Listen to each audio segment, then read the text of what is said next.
Are you an empath that absorbs everyone's energy around you, that by the end of your day, you are depleted, exhausted, and burnt out? Trust me, I get it. And I'm going to share with you the 3 unconscious habits you might be doing that you can begin shifting to reclaim your power and to regain that vital energy that you need to begin serving your clients and showing up to your life in a really effective and powerful way.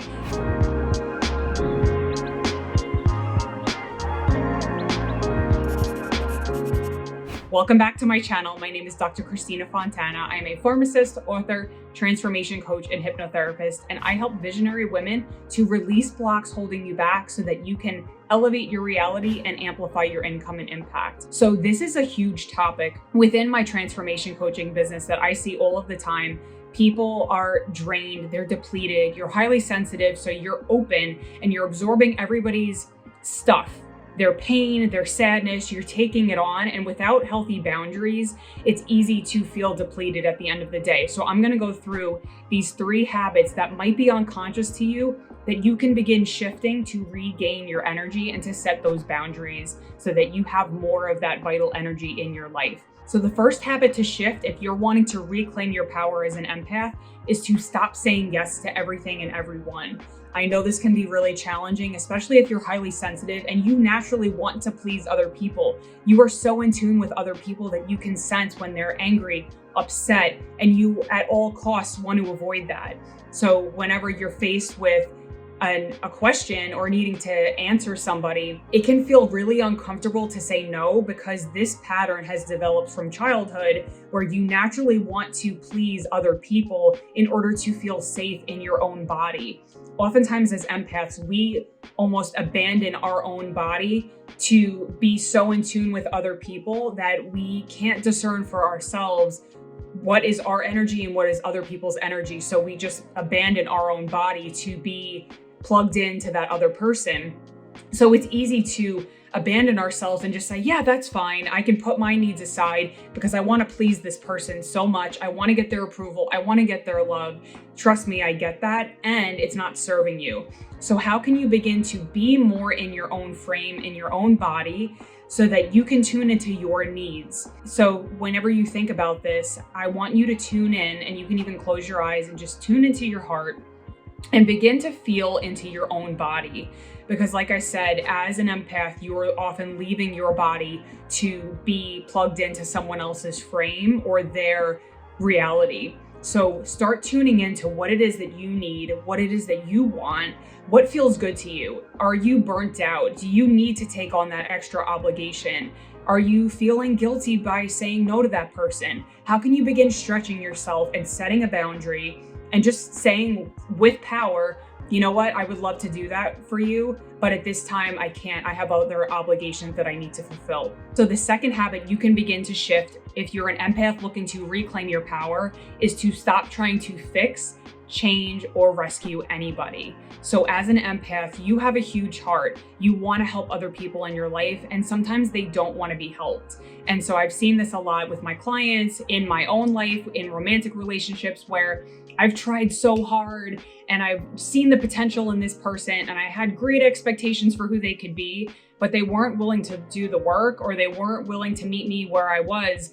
And so the best thing that you can do is to surrender, to take your hands off and to just allow that person to be who they are, to meet them where they're at. This goes for the coach-client relationship too. Sometimes clients are not at the point where they're ready to change. So how can you begin to reflect certain things to them or to support them in just where they are, love them where they are, and also stay plugged into your own frame, going again off point number 1, to make sure that you are honoring your own needs, your own boundaries. If you're spending all of this time trying to force, convey to this person, hey, you need to change, and like, I'm gonna help you and I'm gonna rescue you, it is going to deplete your energy tremendously. So the best thing that you can do is to surrender, to allow that person to be who they are, and to be the embodiment, to be the example of the person who exemplifies that of what you want to model. If you think about parents, how they model to their children,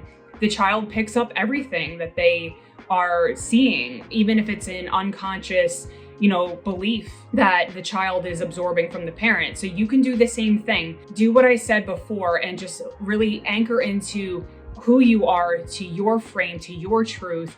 And when you really do that, you become more magnetic because you're not so much out here with other people. You're so confident and plugged into yourself that you don't need to change or fix or do anything because you're in that powerful place. When you come from force and fear, that is never going to lead to a positive outcome. So the third habit you can begin to shift if you are an empath looking to reclaim your power is to close open loops. And I'll explain what that means. I actually created a whole video on this called What's Keeping You Stuck and How to Move Past It. So I will leave that link in the description box below. But this is really about maintaining integrity to make your life workable. So if you think of a bike wheel, I know I'm not the best artist here. If you think of a bike wheel, it has spokes that maintain the integrity of the bike wheel, and it also has the actual tire. So if you were to poke holes in the tire, it would not be able to move forward. It's not workable, right? So this is what happens whenever you procrastinate, whenever you have these open loops of communication where you need to be having a conversation with somebody, but you're avoiding it. You're procrastinating, you're delaying, and you're not wanting to just face whatever that uncomfortable emotion is. Maybe it's back to point one where you have to say no to somebody, but there's that guilt that you're still holding on to. Like, what if this person gets mad at me? I don't want to upset anything. I don't want to upset anybody. This is how it shows up in your life, because if you think about it, if your life was represented by a wheel and there are holes in it and there's spokes missing, because you're not maintaining integrity, you're not having those conversations, maybe you're avoiding somebody and therefore that person's over there thinking, hey, I'm looking to hear from this person, but I haven't heard from them. If you need to make a decision and you're kind of wishy-washy and you're not just committing to something, this is how it shows up in your life. Your life cannot be workable and it often drains your energy. So your energy is leaking. And it often feels really uncomfortable because you have all of these open loops that are just kind of hanging out there. And so I always like to show that image to really represent the fact that you can begin closing those loops. So the way around this is to begin taking radical action, even if it's uncomfortable, even if you have a fear of, what if this person's gonna be mad at me? Or I don't wanna say no because then they're gonna think X, Y, Z. I want you to take a piece of paper and to write down all of those fears.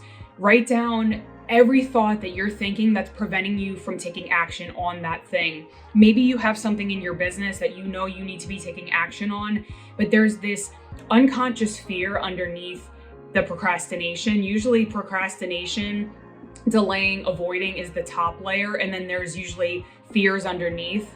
And so I want you to write out and just release that resistance, all of the fear, all of the worst case scenarios that are happening in your mind. And then on the other side of the page, write why that's not true.